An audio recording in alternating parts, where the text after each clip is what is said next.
have good news and I have bad news. Which one do you want first? The bad news? Got you.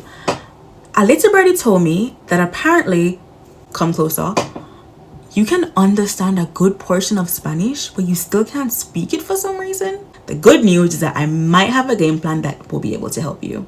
I'm gonna make something great. Hablando claro, no puede hablar porque no hablas. You can't speak because you don't speak, and it's as simple as that. Welcome back to my channel. If you're new here, I'm Nas, and here I speak all things language learning. Right now I'm sharing my journey, my road to fluency with Spanish. So if you want to learn and grow together, then please consider subscribing. So I'm sure we've all been down the road of being able to understand Spanish. Maybe sometimes you hear a conversation and you're so excited that you know exactly what they're saying, or at least the essence of what they're saying, or you watch a video on YouTube or like a part of a series in Spanish or a Spanish song and like, oh my gosh, I actually know what they're saying. This is so cool. I'm bilingual. Except you're actually bilingual, so you have to run away because you don't actually know how to respond. There could actually be many reasons for this problem, but I want to touch on one major reason and one that I personally am still struggling with. Hi, my name is Miss Perfect, and I specialize in only speaking Spanish when I know exactly what and how I'm going to respond, and if I'm 100% certain that I will not mess up my conjugations or forget vocabulary. Nice to meet you. Sound familiar? Yeah, we've all been there. We've all met Miss Perfect. In fact, we are Mr. and Mrs. Perfect, and this is what has been impeding us. If you've ever been in a situation where you're presented with the opportunity to respond in Spanish, but you shy away because you're afraid you'll sound stupid or stumble over your words or forget vocabulary, or have like a brain fart moment, hit the thumbs up button. I'll give you a minute, and if this video has no likes, then I will know I'm the only one with this problem, and that cannot be true because we've all been down this road. Perfectionism is beating us badly, and it's time for us to beat it back with a game plan, a strategy that will help us overcome and conquer and really skyrocket our Spanish progress this year. But how exactly are we going to do that? It might sound super simple when I say it, but don't click off, I'll explain. Telling stories. Now, Language Lords, another YouTuber, shared his master plan, like an exercise that he did that got him fluent in speaking French in 30 days. And I know this sounds crazy, like, oh my gosh, 1 month and you're fluent in the language, like seriously.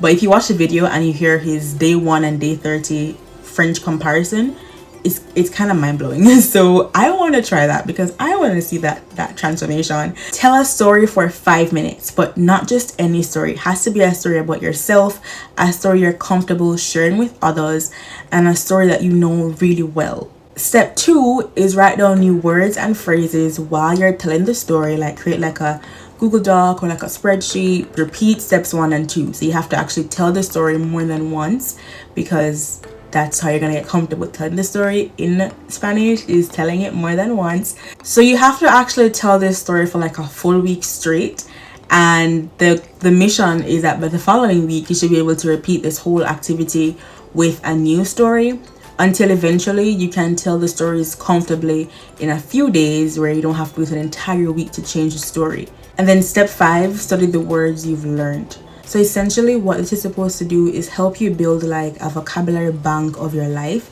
because he defines fluency as being able to use the different words that you already know in different contexts comfortably without having to think about it. And using stories that are personal to you, you will know, okay, what are the different words that I use frequently to share about my own life. It's personal to you, so you won't forget it, right? And then eventually you'll be able to use some of these very same sentence structures and words to tell other stories and to use them in other conversations or to respond to other questions. And essentially that's how you become more fluent and more comfortable with speaking Spanish, because the problem is speaking, right? So you have to speak to then overcome this problem. So my game plan is to do these stories, but I actually want to share them with you guys on this channel, share my journey. If you want to learn and progress with me and see my transformation, firsthand, then subscribe and hit my notification bell. So for today's video, I'll be sharing my first story, except this is not, after me rehearsing it a couple times like what the instructions propose.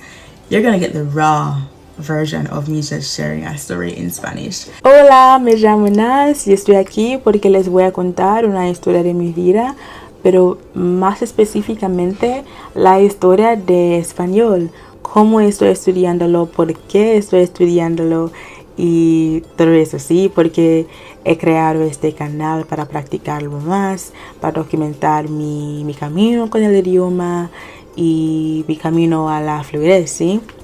Así que he estado estudiando español desde antes de que yo pueda recordar, honestamente. Y la verdad es que mi hermana mayor lo estudiaba en la escuela también.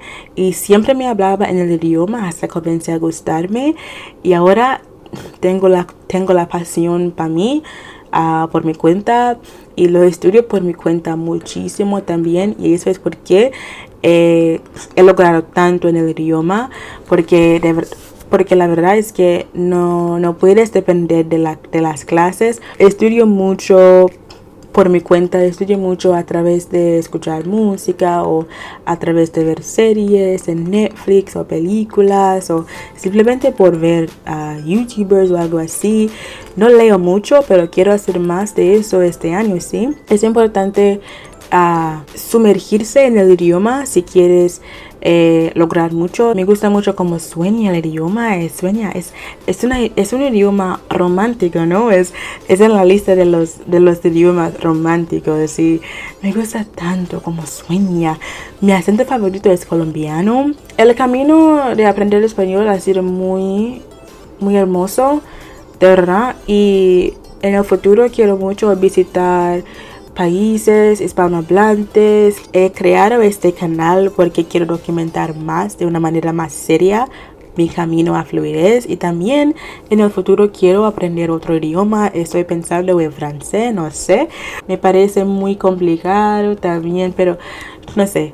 Español puede ser complicado también porque es diferente en cada país. Se habla español en 21 países, así que hay 21 maneras de decir todas esas cosas, ¿no? Pero sí, ese es mi camino. No sé qué más decir. No sé qué hay más decir. No sé si hay más decir. Básicamente esa es la historia de que por qué estoy estudiando español y cuánto tiempo llevo aprendiéndolo, sí, y por qué estoy aquí.